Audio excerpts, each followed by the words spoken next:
day, mga ka-soilmate at kapwa ko retirees. Back to the garden. Ito po, yun ang ating background for today. So, last day ng April, yung husband ko patuloy pa rin namimili ng kanyang. Nubos na ata yung pension niya for the month sa pagbili ng mga halaman.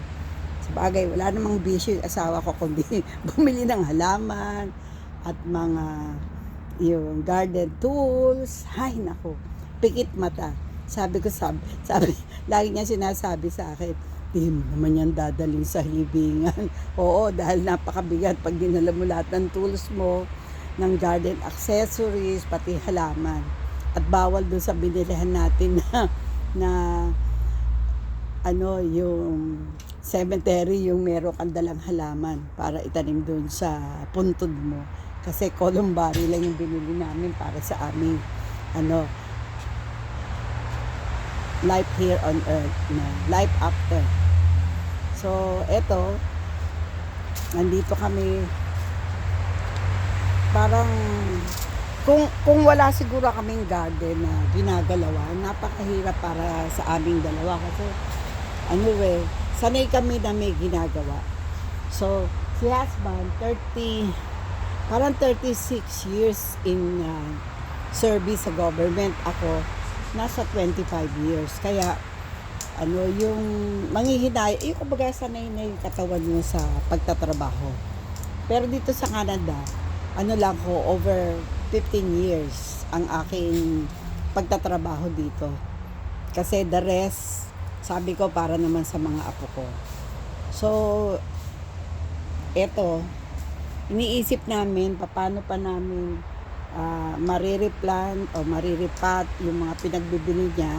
So, ito yung finished product. Yan po yung finished product. Kapakita ko sa inyo. Yan.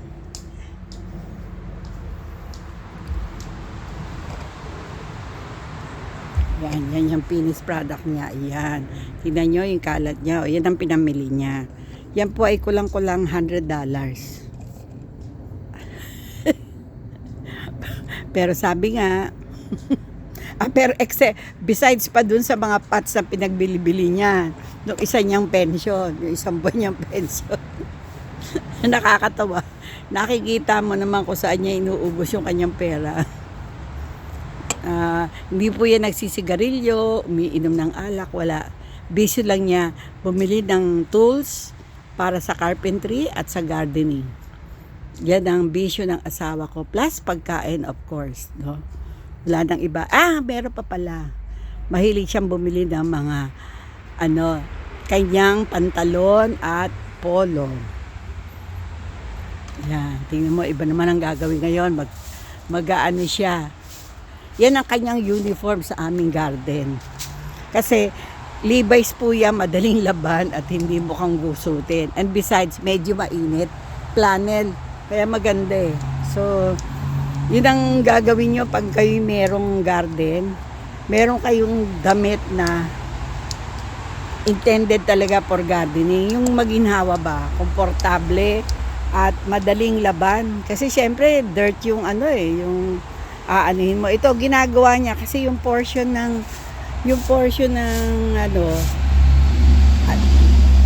nung lalagyan namin ng autumn joy, hindi kayang abutin ng lawn mower. So, pag nang mamowing kaming dalawa, hindi yun inaabot.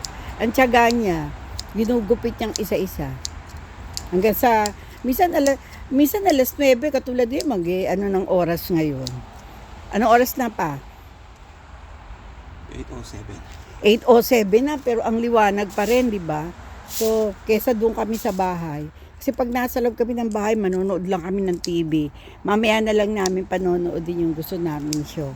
Tapos ang pinapanood din namin, yung all about gardening, yung mga mistakes in landscaping. Kasi siyempre, di naman kami nag-aral ng landscaping. So, halos lahat ng mga inaarte namin dito, based na lang dun sa imagination niya. Ako, taga-sunod lang, taga-linis. Yun ang aking role dito. Saka taga-pinta ng pens. Ay, nako. Papatama ka. Hindi hindi hydrangea yung katabi ng hydrangea. Dapat iripat natin yan. I-separate natin, no? Alin? Yan o, yung hydrangea. Tapos, yung pasong malaki ng merong unimus na baby pa, tanggalin natin. Doon natin ilagay yung hydrangea. Sa palagay mo, malaki yung paso na yun. Na? Ibaba ko, gusto mo? Saka, huwag na yan. Tatapusin mo na yan? Para magpapahinga ako sa dalawa. Tapos, ay, tignan mo, pa, daging dalawa na siya. Alin? Ito,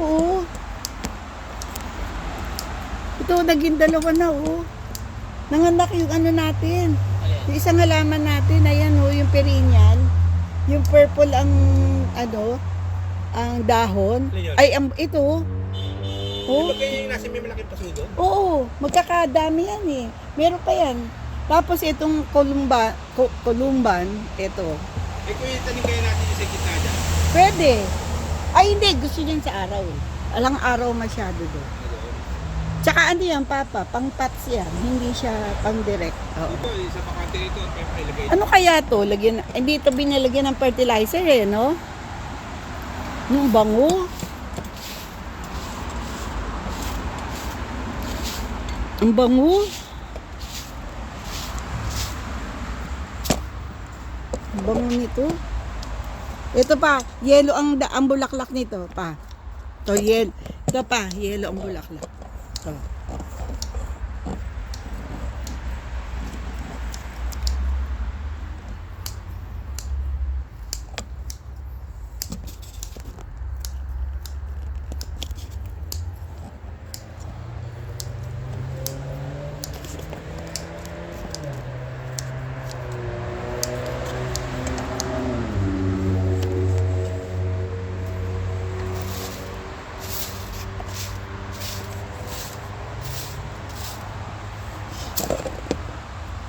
Paano yung lalagyan ko ng basura ka na? Teka na. Itim.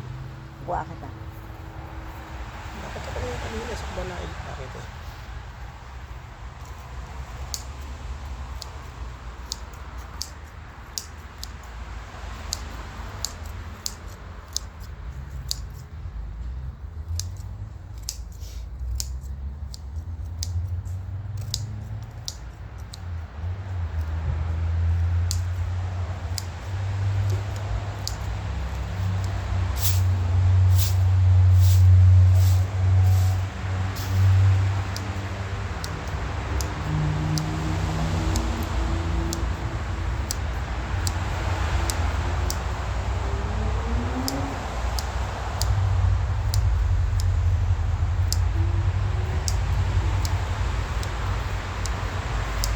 Ito muna. Ito muna kayo lagay hydrangea. Ay, dede. Ang sabi mo may nakahanap. Oo, hati sila eh.